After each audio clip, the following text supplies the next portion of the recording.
اعوذ باللہ من الشیطان الرجیم، بسم اللہ الرحمن الرحیم۔ قال ذلک ما كنا نبغی فارتدا علی آثارہما قصصا۔ صدق اللہ العظیم۔ رب اشرح لی صدری ویسر لی امری واحلل عقدۃ من لسانی یفقہوا قولی۔ رب یسر ولا تعسر وتمم بالخیر، آمین یا رب العالمین۔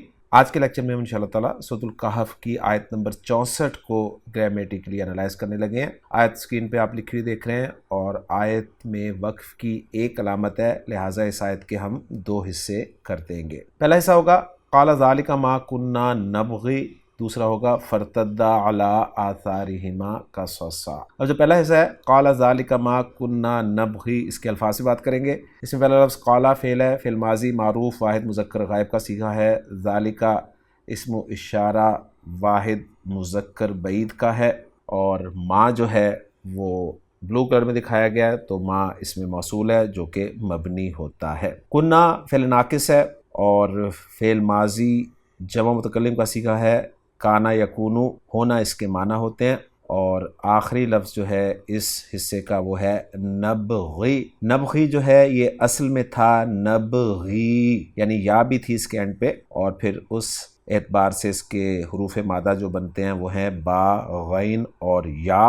باب ضربہ یضربو سے استعمال ہوتا ہے بغا یا یبغیو، تبدیلی کے بعد بغا یبغی، جس کے معنی چاہنا کے ہوتے ہیں۔ خان صاحب بغین مصدر کے تحت اس کے معنی لکھ رہے ہیں کسی چیز کی چاہت یا طلب میں حد سے بڑھ جانا، اور پھر بتا رہے ہیں کس طرح یہ دو معانی میں آتا ہے۔ نمبر ایک چاہنا، طلب کرنا، اور اس صورت میں اس کا مفعول بھی نفسی ہی آتا ہے، یعنی وداؤٹ پریپوزیشن استعمال ہوتا ہے، اور دوسرے معنی اس کے زیادتی کرنا یعنی سرکشی کرنا ہوتے ہیں۔ اور بتا رہے ہیں کہ جس کے ساتھ زیادتی کی جائے اس پر الا کا صلہ آتا ہے، یعنی وہ الا کی پریپوزیشن کے ساتھ استعمال ہوتا ہے۔ تو نبغی جو ہے یہ فعل مضارع جمع متکلم کا صیغہ ہے، اور فعل مضارع معروف ہے، اور فعل مضارع مرفوع ہے، ذہن میں رکھیے گا۔ یا ڈراپ ہوئی ہے تو آپ کو لگے گا شاید یہ فعل مضارع مجزوم ہے، لیکن اس کے مجزوم ہونے کی کوئی بھی وجہ نہیں ہے، لہٰذا یہ مرفوع ہے، اور قرآنی رسم الخط میں یہاں سے یا کو جو ہے حذف کر دیا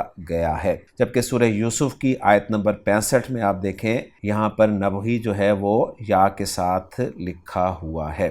صاحب جلالین بتا رہے ہیں کہ یا کا جو حذف ہے وہ اسماء میں تو آپ اکثر دیکھتے ہیں لکم دینکم ولی دین، یہاں پر دین میں یا جو ہے وہ حذف کی گئی ہے، اور اس طرح ربی میں یا جو ہے وہ حذف کی گئی ہے، لیکن افعال میں یا کا حذف کرنا جو ہے وہ شاذ اور خلاف قیاس ہے۔ تو بہرحال یہ قرآن مجید کا رسم الخط ہے، تو اس کو بھی آپ نے ذہن میں رکھنا ہے۔ الفاظ پہ بات مکمل ہو گئی ہے، اب ہم الفاظ کو جوڑ کر جو ہے جملہ بناتے ہیں۔ تو کالا فعل ہے، کالا جب بھی آتا ہے ہم جانتے ہیں اس کا ایک فاعل ہوتا ہے، ایک مفعول ہوتا ہے جو کہ عام طور پہ جملہ ہوتا ہے، اور وہ مقول القول ہوتا ہے، اور لام جارہ کے ساتھ ایک مجرور بھی استعمال ہوتا ہے، اور وہ متعلق ہوتا ہے کالا فعل کے، اور اس سے مراد وہ ہوتا ہے جس سے کوئی بات کہی جا رہی ہوتی ہے۔ تو یہاں پر کالا ہے، اس کا فاعل ہے ہوا ضمیر مرفوع متصل، اور مقول القول ہے جو کہ ذالک ما کنا نبغی کی صورت میں آپ دیکھ رہے ہیں۔ اب مقول القول جو کہ ایک جملہ اسمیہ ہے، اس کو میں گرامیٹیکلی انالائز کرنے لگا ہوں۔ ذالک اسم اشارہ جو ہے یہ مبتدا بنا دیں گے، اور خبر کی جگہ پر آئے گا ما کنا نبغی، اور ما چونکہ اس میں موصول ہے تو اس میں موصول یہاں پر محلاً مرفوع قرار دیں گے کیونکہ خبر کی جگہ پر آ رہا ہے، اور اس کا صلۃ الموصول جو ہے وہ ہے کنا نبغی۔ صلۃ الموصول میں کنا فعل ناقص ہے، اور نا ضمیر مرفوع متصل اس کا اسم ہے، اور کانا کی خبر کی جگہ پر جو ہے وہ ایک جملہ فعلیہ آ رہا ہے، اور وہ ہے نبغی، جو کہ فعل اور فاعل کا مجموعہ ہے۔ فعل اپنے فاعل سے مل کر جملہ فعلیہ ہو کر محلاً منصوب خبر بن رہا ہے، کانا کی، اور کانا اپنے اسم اور خبر سے مل کر جملہ فعلیہ ہو کر صلۃ الموصول بن رہا ہے ما اسم موصول کے لیے، اور پھر ما اسم موصول اپنے صلۃ الموصول سے مل کر محلاً مرفوع خبر بن رہا ہے ذالک مبتدا کے لیے، اور ذالک مبتدا اپنی خبر سے مل کر جملہ اسمیہ ہو کر محلاً منصوب مقول القول مفعول بھی بن رہا ہے کالا فعل کے لیے، اور کالا فعل اپنے فاعل اور اپنے مفعول بھی سے مل کر جملہ فعلیہ بن رہا ہے۔ صلۃ الموصول میں جو عائد کی ضمیر ہے وہ محذوف ہے، اور وہ ہو کی ضمیر ہے، یعنی اصل میں کلام تھا نبغی ہی۔ اب یہ نبغی ہی سے ایک بات میرے ذہن میں اور آ گئی۔ سورۃ الکہف کی پچھلی آیت میں ایک لفظ استعمال ہوا تھا انسانی ہو، یہاں پر میں نے اس کا انالیسس تو کر دیا تھا کہ انسا جو ہے یہ فعل ہے، اور نون وقایا ہے، اور یا جو ہے یہ مفعول اول ہے، اور ہو جو ہے یہ مفعول ثانی ہے۔ ہم نے لسان القرآن کورس میں اچھی طرح سے پڑھا تھا کہ جو ہو ضمیر ہے اس کو کبھی الٹی پیش کے ساتھ لکھا جاتا ہے، کبھی کھڑی زیر کے ساتھ لکھا جاتا ہے اور کبھی سیدھی زیر کے ساتھ لکھا جاتا ہے، اور اس کے سیدھی زیر کے ساتھ لکھنے کی وجہ یہ بتائی تھی کہ اس سے پیچھے اگر یا ساکن ہو تو اسے سیدھی زیر کے ساتھ لکھا جاتا ہے۔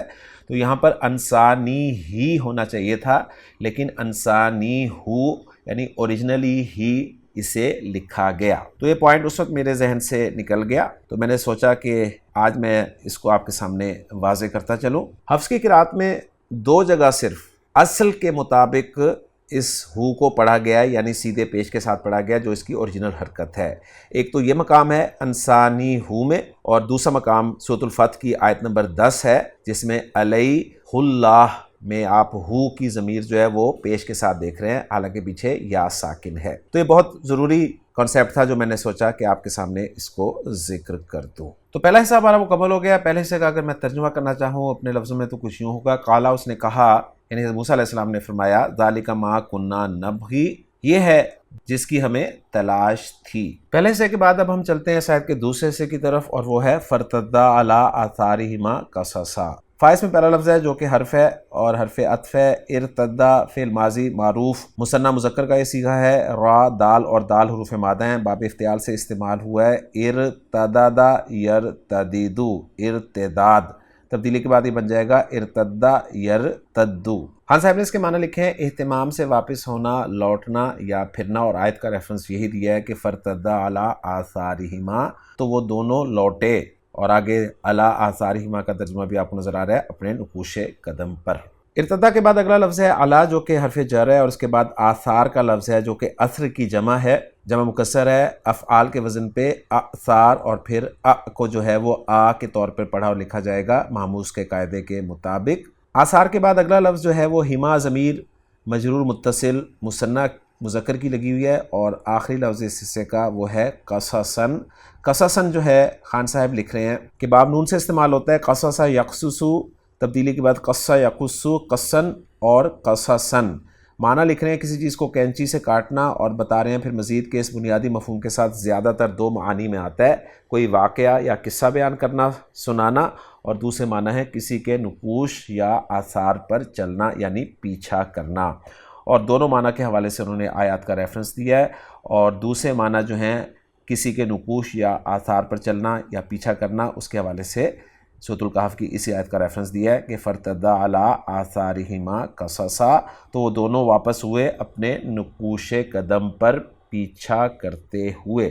الفاظ میں بات مکمل ہو گئی ہے، اب الفاظ کو جوڑ کے جملہ بناتے ہیں۔ فا ہم نے عاطفہ قرار دیا ہے، ارتدا فعل با فاعل ہے، الف ضمیر مرفوع متصل یہ اس کا فاعل ہے، اور علی حرف جر ہے جس کا مجرور آثار ہے، آثار مضاف ہے جس کا مضاف الیہ ہما ہے، اور مضاف الیہ مل کر مجرور ہو جائیں گے علی حرف جر کے لیے، اور علی حرف جر اپنے مجرور سے مل کر ارتدا فعل کے متعلق ہو جائے گا۔